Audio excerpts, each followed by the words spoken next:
Kembali lagi di Ramadan Karim dengan tema puasa dan pengendalian diri.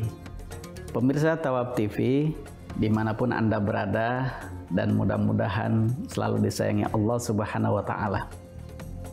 Dengan fadilah dan makna yang terkandung di dalam ibadah puasa, bahwa hakikat daripada puasa itu adalah imsak, menahan.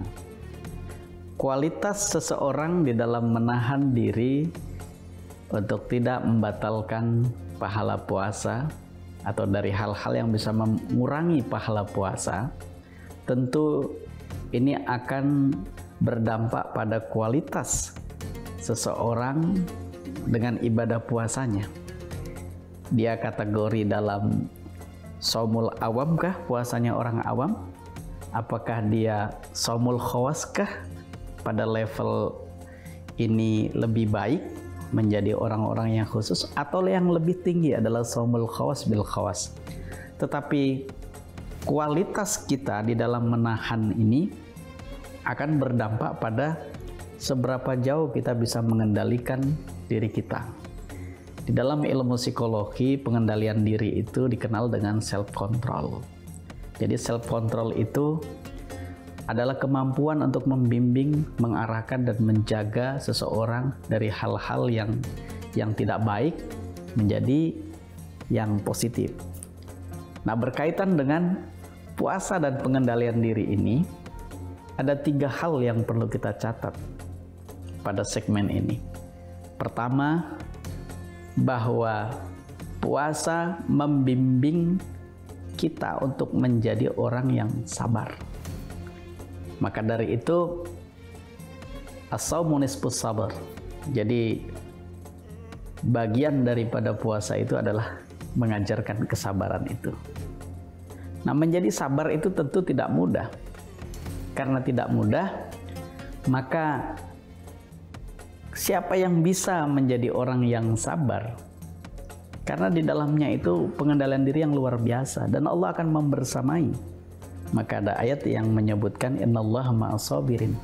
Sesungguhnya Allah bersama orang-orang yang sabar. Bayangkan pemirsa, Allah berkenan membersamai orang-orang yang sabar. Karena orang yang sabar itu orang yang tahan. Bisa menahan ini, bisa menahan itu, bisa mengendalikan diri dan seterusnya. Nah, berbicara tentang membimbing diri kita untuk menjadi orang yang sabar. Sabar itu sendiri berasal dari 3 huruf. Shod, ba, ro. Shod itu siberun, pahit. Ba, birun, kebaikan. Ro, rauha, kebahagiaan. Jadi sabar itu digambarkan menelan sesuatu yang pahit, iringi dengan kebaikan. Dan orang sabar itu tidak akan berhenti kecuali berakhir dengan rauha, bahagia. Jadi orang yang sabar itu seperti orang yang menahan diri, minum pil pahit atau jamu pahit, tapi punya semangat. Kalau ini diminum, kalau kita bertahan dengan yang pahit ini, apalagi diiringi dengan kebaikan, jadi kita nggak boleh tidak iringi dengan kebaikan. Minum obat dengan bismillah, berakhir dengan bahagia. Maka sabar itu unlimited, tidak ada batasnya. Jadi kalau ada orang yang mengatakan sabar itu ada batasnya, sesungguhnya secara psikologis dia sedang curhat bahwa dia sedang meminum atau menelan yang pahit, tapi tidak tahan. Dia tidak iringi dengan kebaikan. Dan akhirnya dia mengatakan bahwa sabar ada batasnya. Ternyata batasnya sampai di situ. Nah, jadi puasa ini membimbing kita menjadi orang-orang yang sabar. Lalu yang kedua, puasa itu mengarahkan diri kita menjadi pribadi yang aid, fitrah, dan faiz, menjadi yang beruntung. Jadi kita diarahkan untuk terus menjadi orang yang fitrah.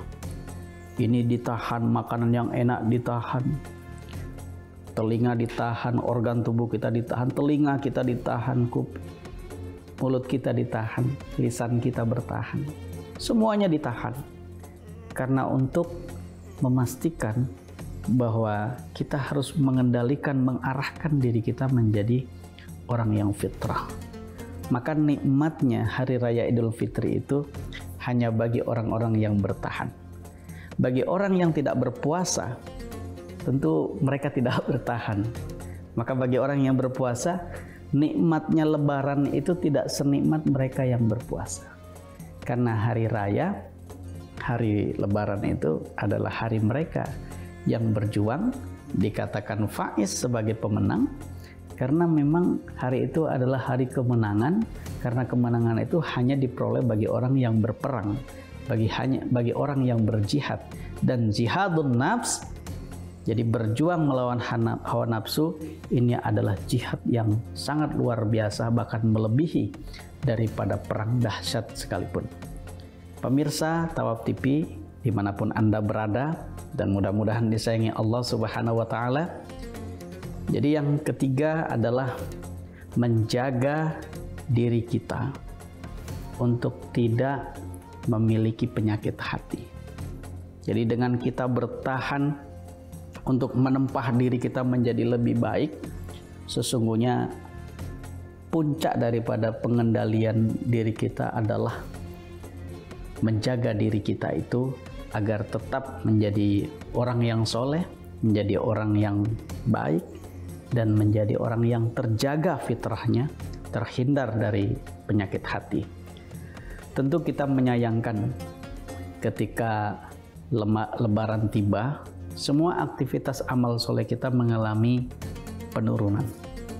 Padahal dari puasa yang kita lakukan 1 bulan penuh, dari upaya tahan menahan yang luar biasa, diharapkan kita akan menjadi pribadi yang bertakwa, pribadi yang soleh, pribadi yang terbebas dari penyakit-penyakit hati, di mana tadinya kita harus betul-betul menurunkan, bahkan menghilangkan penyakit-penyakit hati di dalam diri kita. Kita harapkan setelah Lebaran justru kita akan semakin istiqomah, dan bulan Syawal artinya peningkatan. Sesungguhnya Syawal itu punya pesan moral yang dalam, supaya hidup kita semakin meningkat dan terus meningkat. Ramadan ini adalah bulan latihan bertahan untuk hal-hal yang dilarang di dalam agama, untuk hal-hal yang positif, menjadi orang yang bertakwa. Dan orang yang bertakwa tentunya adalah orang-orang yang dijamin masuk ke dalam surganya Allah Subhanahu wa Ta'ala. Mudah-mudahan kita semua termasuk orang-orang yang beruntung, orang-orang yang disucikan Allah, diampuni segala dosa-dosanya, menjadi orang yang mulia di hadapan Allah, di hadapan manusia, dan menjadi pribadi yang mengagumkan, yang bisa mengendalikan diri, membimbing, mengarahkan, dan menjaga diri kita menjadi orang yang soleh. Pemirsa Tawaf TV dimanapun Anda berada, kami ucapkan terima kasih sudah menyaksikan Ramadan Karim, dan kita akan ketemu pada waktu yang lain. Assalamualaikum warahmatullahi wabarakatuh.